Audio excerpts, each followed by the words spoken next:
Westerners assume that most of our meaning can be put into words, so we are more careful about what we say than about our body language. However, about 60 to 70% of what we communicate has nothing to do with words. Abroad, it may be closer to 90%. More important than speaking the language is what you communicate without words. Many travelers trust that if they don't speak the language, there are 100 gestures to get across almost any meaning. But gestures have quite different meanings in different parts of the world. Body language is not universal.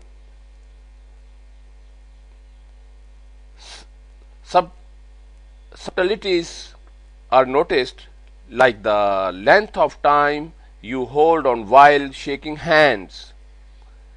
On a very unconscious level, many of us abroad can turn people off even when we are on good behavior. Thumbs up is considered vulgar in Iran and Ghana, equivalent to raising the middle finger in the United States. Touching a person's head, including children's, should be avoided in Singapore or Thailand. In Yugoslavia, people shake their heads for yes, appearing to us to be saying no. In general, avoid gesturing with the hand.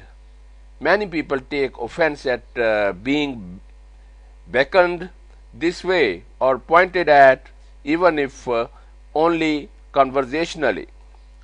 In parts of Asia, gestures and even slight movements can make people nervous. If you jab your finger in the air or on table to make a point, you might find that your movements have been so distracting that you have not made your point at all. Unintentionally, Americans come across as aggressive and pushy. Yet, in other parts of the world, particularly in Latin America or Italy, gesturing is important for self-expression, and the person who does not move a lot while talking comes across as bland or uninteresting. As always, watch what local people do or ask. While in England, people ask, how do you point out something without pointing?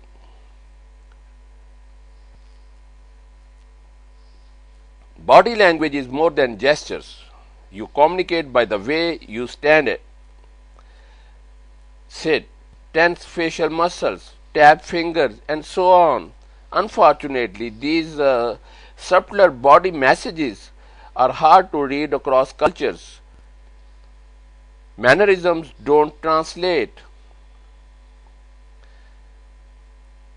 We saw an American teacher scolding a young Vietnamese boy.